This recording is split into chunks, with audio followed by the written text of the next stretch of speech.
Shalom, all praises to Yahweh, Ba'Shem Yahushai, Ba'Shem Harakah Kadash, God born to see apostles and elders, great millstone, all well. Shalom to the brothers doing the work, sharing the truth.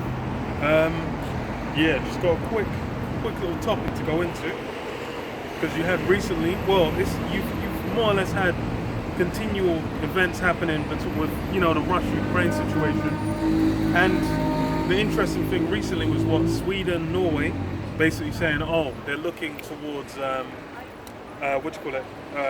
NATO membership, and then as well, you had more recently Russia cut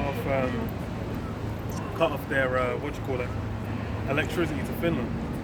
So it's like with all those different countries around there, now it's looking like it's more nations are going to get in the mix. The thing is economically everyone's being hit. And as far as with like energy prices, everyone's going to be feeling a crunch, and it's only going to increase as more time goes on. Because now as well, especially for energy, it's summertime. A lot of shit you're not really going to feel until autumn, until going into winter. Then in winter, it's going to be a whole different ballgame. And that as well, it's the same for if there's conflict, if there's combat, winter time, that's hell on earth. Alright, let me read this. It's on the Daily Mail. It says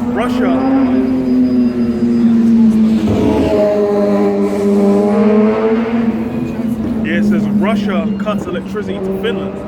Moscow-run state energy company says it will stop supplying Helsinki tomorrow over payment issues amid tensions over NATO. And yeah, those NATO tensions are that's the big thing now that everyone's basically got on the forefront of their minds, or they're trying to ignore.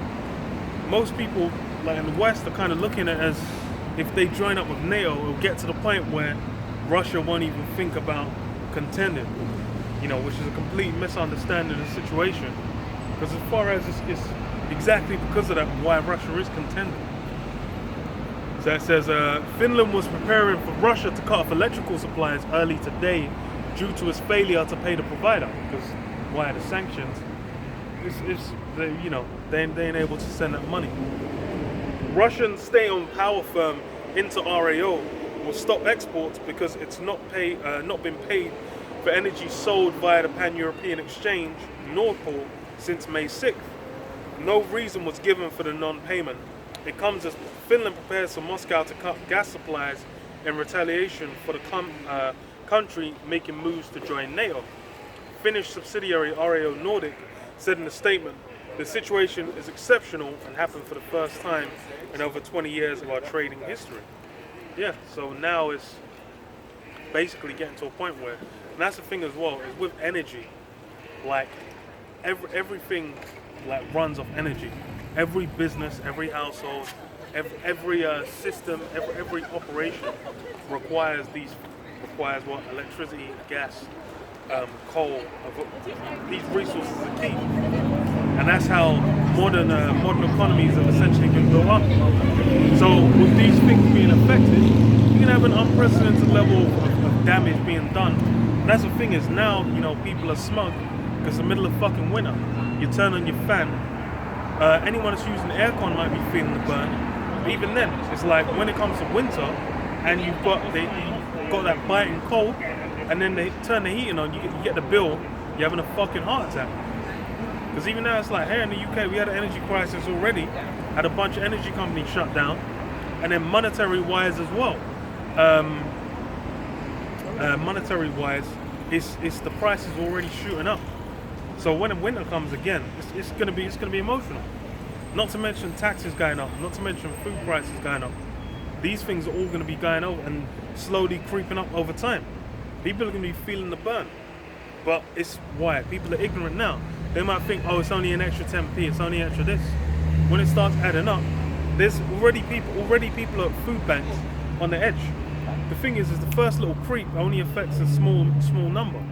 As it increases, more and more people start getting affected. It says electricity imports were to be halted from 1 a.m. local time for the time being. Finnish grid operator Fingrid said in a statement.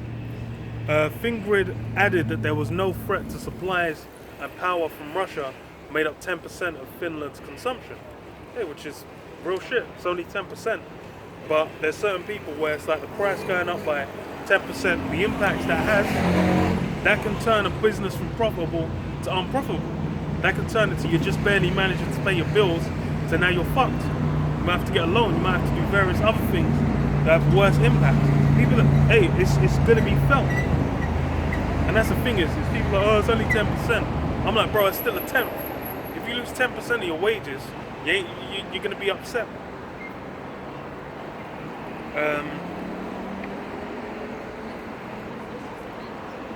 It says what the operator said, missing imports can be replaced in the electricity market by importing more electricity from Sweden and also by domestic production. And the thing with that is if that's so, it's probably going to cost more. That's the reason why you weren't doing it beforehand. So people, hey, it's going to be felt, man. And that's the thing is, this is one in a cascade. Like I said, there was a gas as well, food prices, certain resources. All this is going to be felt. 2nd Ezra 16:17. Woe is me, who will deliver me in those days? The beginning of sorrows and great mournings, the beginning of famine and great death, the beginning of wars, and the powers shall stand in fear. The beginning of evils, what shall I do when these evils shall come? And that's the question. Because most people don't really have that thought. Most people aren't thinking in times of crisis, X, Y, Z. The people that do that, they're called preppers, man. And until like maybe a few months back, well, let's say until pre-2020, people were looking at preppers like they were fucking alien entities. They were looking at them like they were fucking ET. Like, what the fuck are these niggas stacking up grains and whatnot for? Now with the grain prices being impacted, with energy prices being impacted, with a variety of things being hit, people that are sitting on fat stacks of all these things are laughing. Meanwhile, everyone else is looking like, damn, maybe they were right. But that's the thing, is there's always bad, hard times. Man are talking like hard times ain't even in recent memory.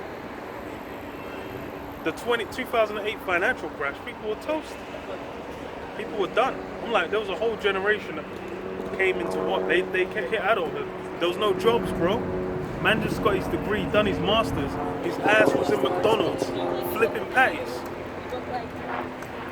Like, that's how peak it was. So I don't understand. You know, people have a short memory. Behold, famine and plague, tribulation and anguish are sent as scourges for amendment. But for all these things, they shall not turn from their wickedness, nor be always mindful of the scourges. Yeah, people aren't paying any mind to these things. The sun's out. Now people are, the holidays are on the menu again. People are thinking about their summer holidays. They're thinking about enjoying themselves. They're thinking about maximizing life. Hey, you know, the cost of doing that, it's gonna be maximizing the wallet. Behold, victuals shall be so good cheap upon earth, that they shall think themselves to be in good case. And even then shall evils grow upon the earth, sword, famine, and great confusion. Yeah? Everything seemed like it was running fine. As far as you go back like 3 or 4 months, people are like, yo, everything's coming back to normal. We crawled out of the basements, we took the face mask off, and then you went to the club and you shook, you know, you got to shake a leg. It seemed grand. And now it's fucked. Now you're looking at your paycheck and all them not even stim checks, that's America. All the furlough money is now coming out of your taxes. Your energy bill went up 300-400%. Your internet and electricity bills are going up. You're just like, yo, this is peak. But yeah, I'll leave it there. Shalom.